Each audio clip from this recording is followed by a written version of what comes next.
Hi everyone, welcome to 𝗏𝗏 where we discuss microbiology, and this is your microbiology mentor and faculty Dr. 𝗵𝗵𝗺𝗺, and we are discussing general microbiology. This is our second session and today we will discuss about the bacterial genetics. Just like we all have, bacteria also reproduce, and just like we all have genetics, bacteria also have genetics. Okay. So remember, in order to understand bacterial genetics, you have got the introduction, the transfer of bacterial genome. Then what is the meaning of genetic response and what are the different applications. So this is the very important part, be it any examination, one question from general microbiology's bacterial genetics is something that is supposed to be asked. So you have got the introduction, you have got the transfer, you have got the genetic response, and in the end you have got the application. Okay. So starting the introduction, so remember, can you see here, what is this circle?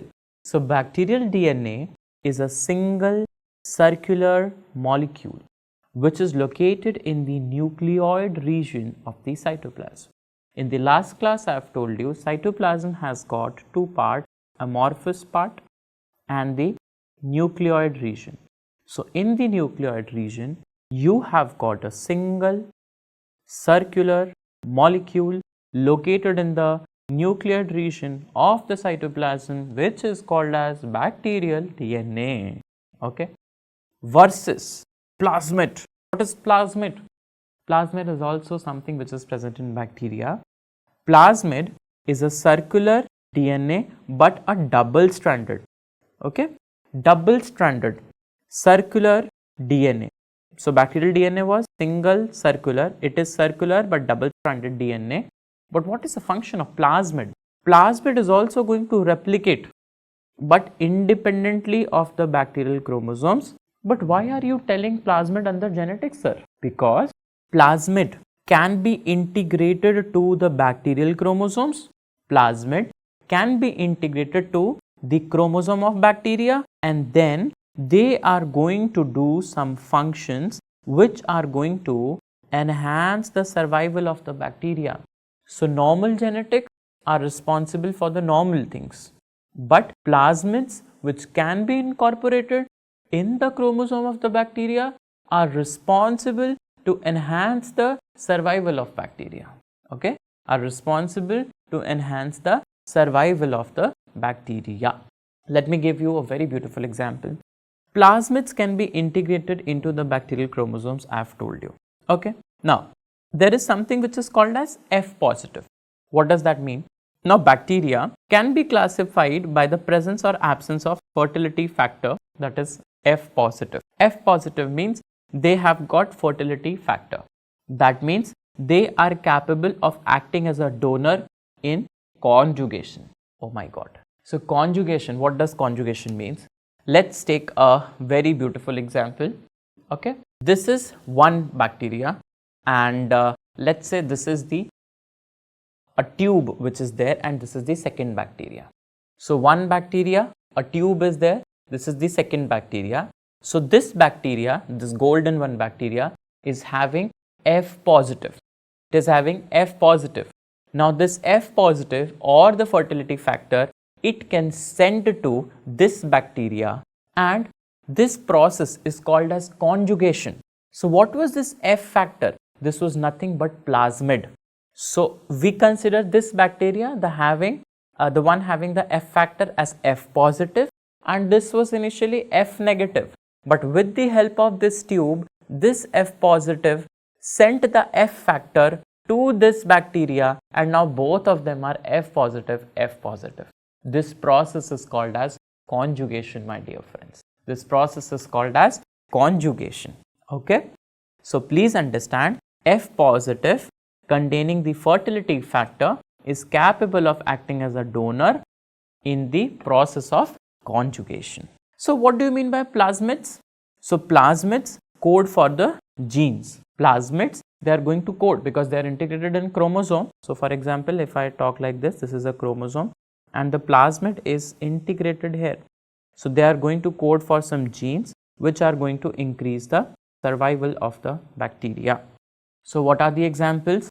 Examples are resistance, antibiotics, UV light, defense.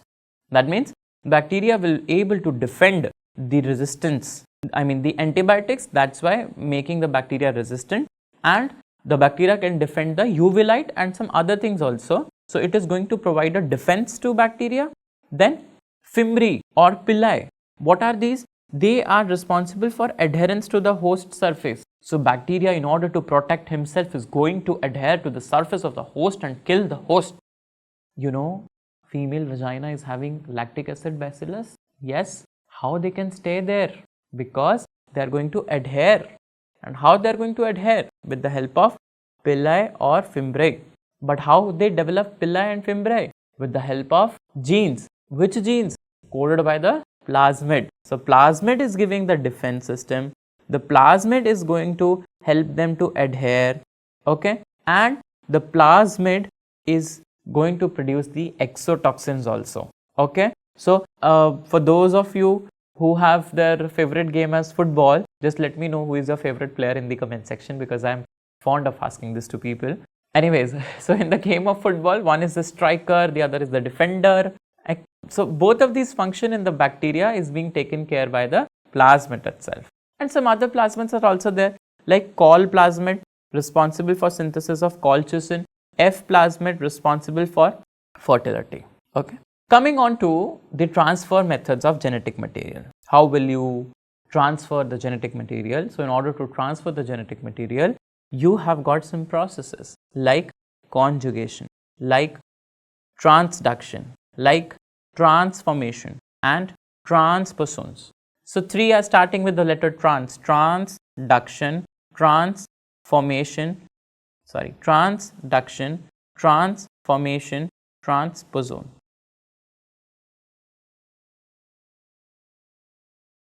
And one is the conjugation. So conjugation, I have already told you, explained you in a very good detail that you have got a bacteria that you call it as donor bacteria, okay.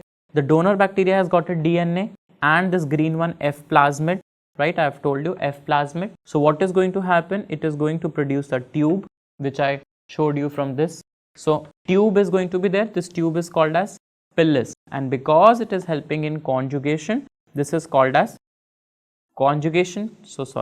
This is called as conjugation tube and sex pilus. So this conjugation tube and sex pilus is going to transfer this F plasmid, a part of this F plasmid. Can you see?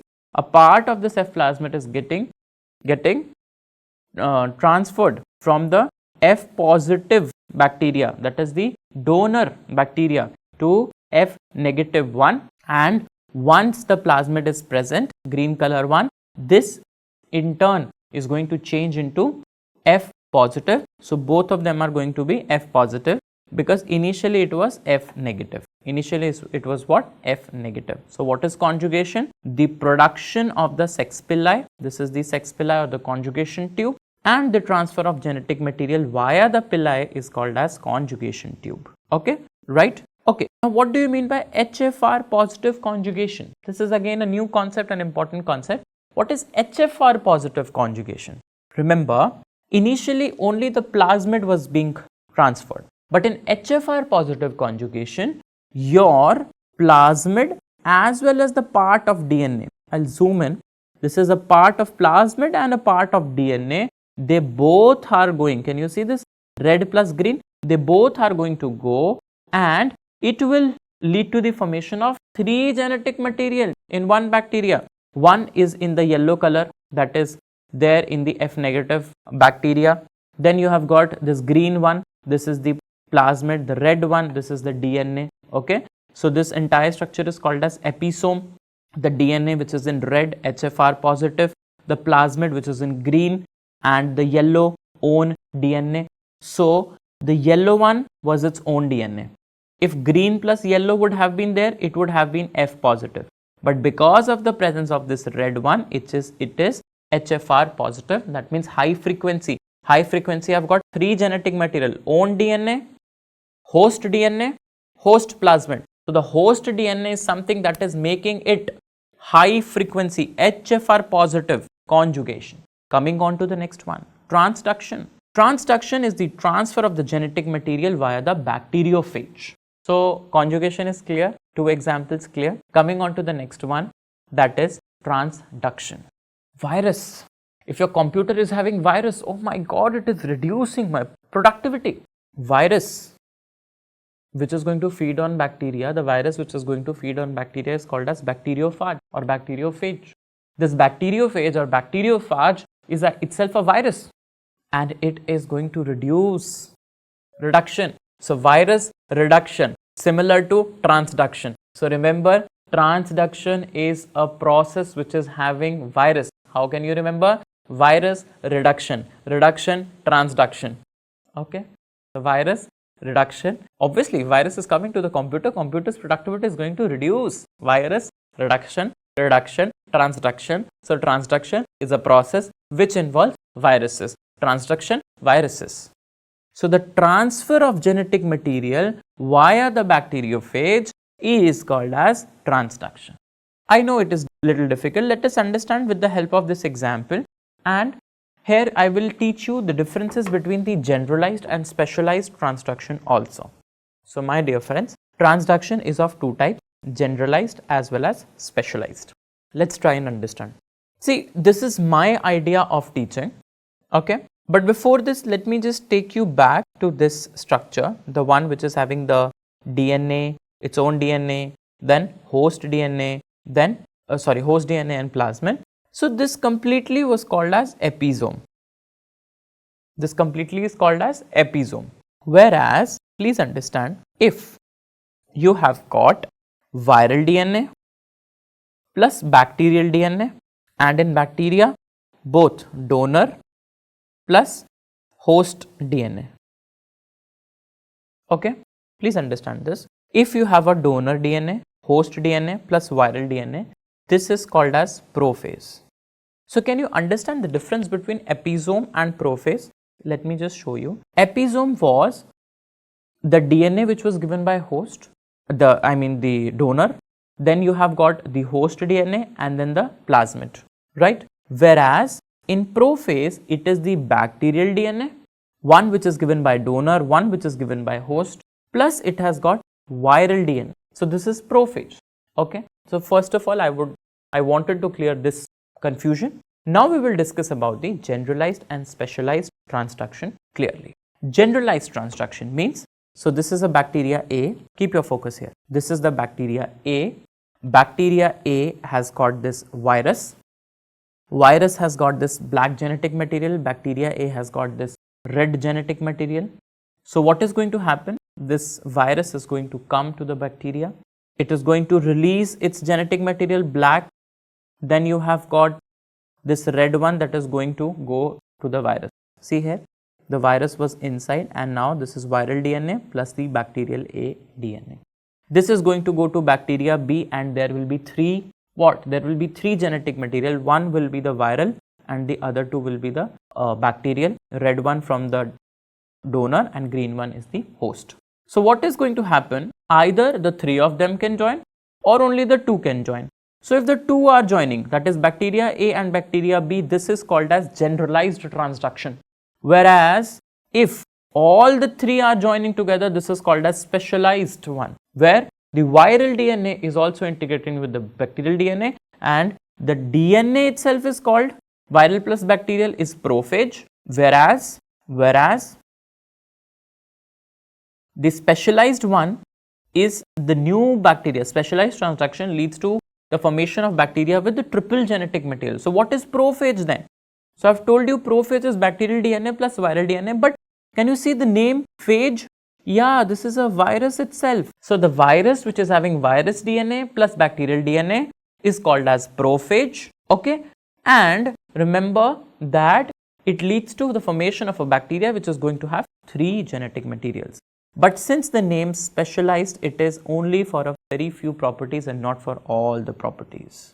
The important point, generalized transduction involves killing of the host. leave killing of host or whatsoever, but then generalized involves the killing, whereas specialized involves no killing. Generalized involves killing, whereas specialized involves no killing. What is this study material? In order to read the transduction, the study material was used diphtheria and diphtherial toxin. Toxin is a special product, so it involves specialized transduction. How to remember? D for transduction, deduction, D diphtheria. Deduction, D diphtheria. This was the study material for transduction. And in the end of the class, my question will be, tell me what was the study material that was used for conjugation. Yes, study material used for conjugation. Coming on to the next part, transformation. This is a very conceptual topic. Please try and understand transformation. Transformation is the uptake of DNA from the extracellular environment into a viable bacterial cell. For example, the DNA is floating here, there. This is the bacteria coming, taking the DNA inside it. So, is the uptake of the DNA from extracellular environment into a viable bacterial cell. So, you should transform yourself into an extraordinary kid. Transform yourself into an extraordinary kid. What are you trying to tell? Transform, extraordinary, transform, transformation. Extraordinary, extracellular environment. Okay. So, what is the concept? Concept says, just a second. Yeah. Concept says, for example, there was bacteria A. Okay. And it died. Bacteria A was there, bacteria A died. Now, because the bacteria A died, the DNA A was naked. Bacteria B came, took the DNA A, and now bacteria B has A DNA plus B DNA. This is called as transformation. Okay. Now, who gifted transformation? Who gifted the concept of transformation? Who was the scientist? So, gift, you can remember Griffith. So, Griffith gifted transformation. What was the study material?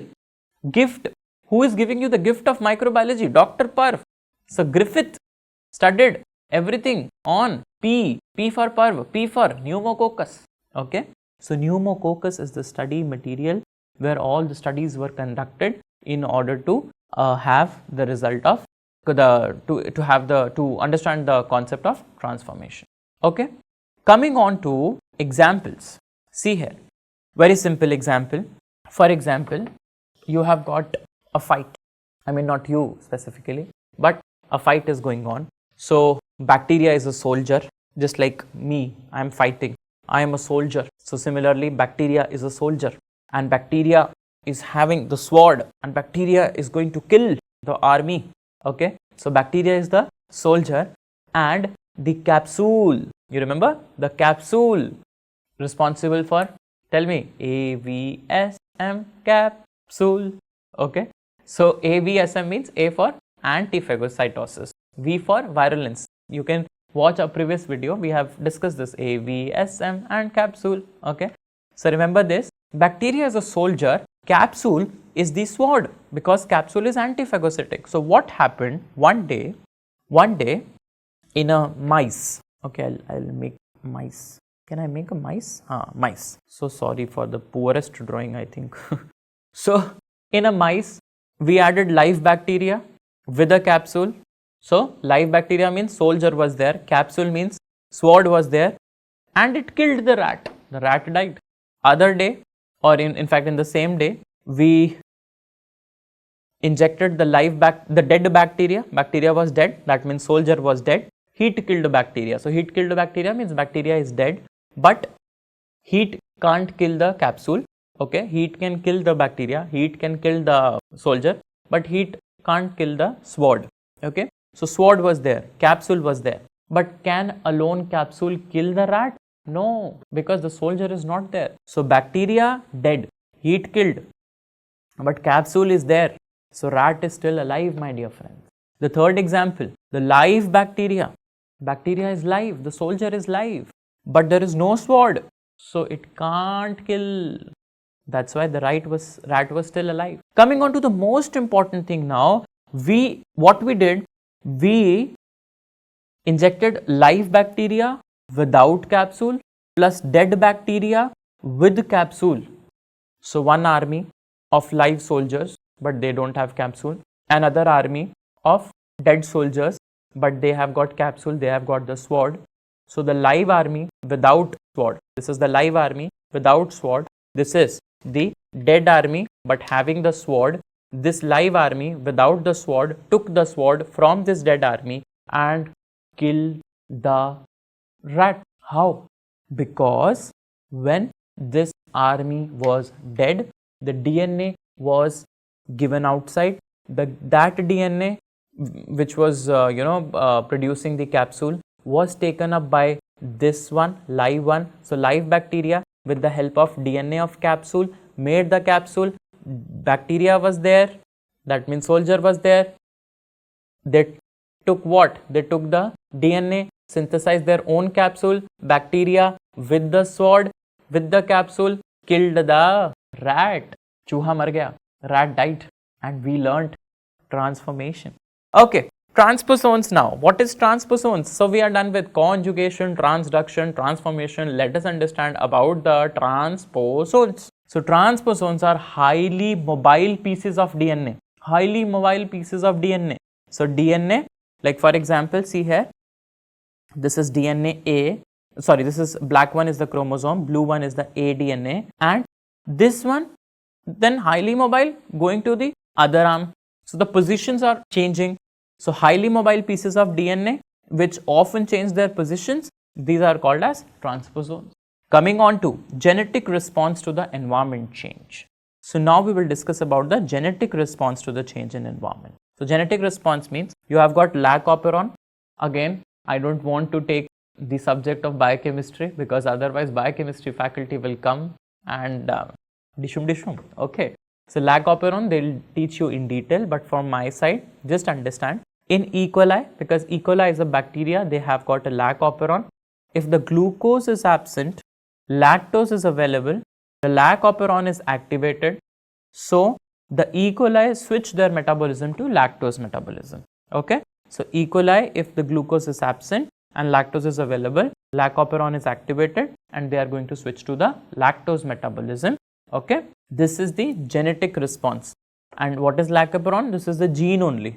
Okay. So they will have the machinery which will actually the genes will start producing some proteins which are going to utilize what?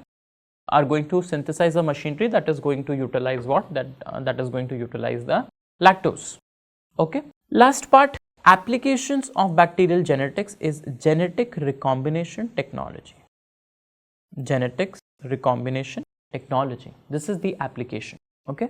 Genetic recombination technology is the application. Please understand that you have got PCR, that is RT-PCR, and you have got NAT, nucleic acid amplification technique. Okay. So what this technique is all about and what is genetic recombinant technique and everything. So remember, two applications we have discussed. One is the genetic recombinant technique.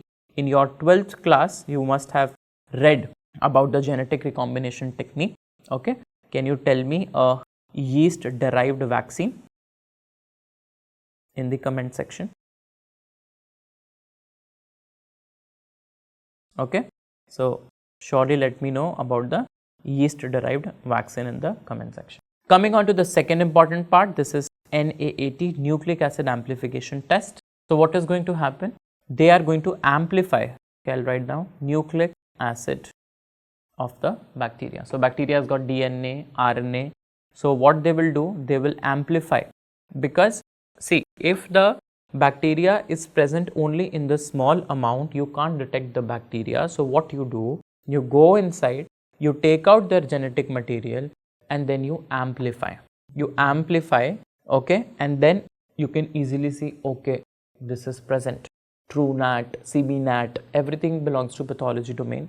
But what is important for my domain, I will tell you. So you have got PCR, polymerase chain reaction, polymerase chain reaction. Okay. So what is going to happen? See, conventional PCR, real-time PCR. So what is going to happen? You have got three steps: denaturation, annealing, extension. Okay, 𝗍 is the mnemonic.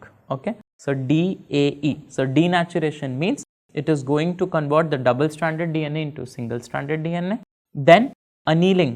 So there will be a primer which will attach to the annealing strand, and then there is extension. That means more copies will be generated in the end. So the temperature, to remember, denaturation, annealing and extension is important, and the temperature is 95, 55, 72. This is a phone number you can remember, 95557 Okay, so 95, 55, 72, 𝗍 is the mnemonic, and 95, 55, 72 is the trick to remember. And you have to count the number of copies that is directly related to the viral load, just like COVID virus DNA, just like COVID virus DNA. So this is all about the class of genetics. I hope that the things are clear to you, and this is it from our side. Our comment section is always open for your love, your blessings, your support, and definitely I'll wait for your feedback in the comment section. Thank you so much.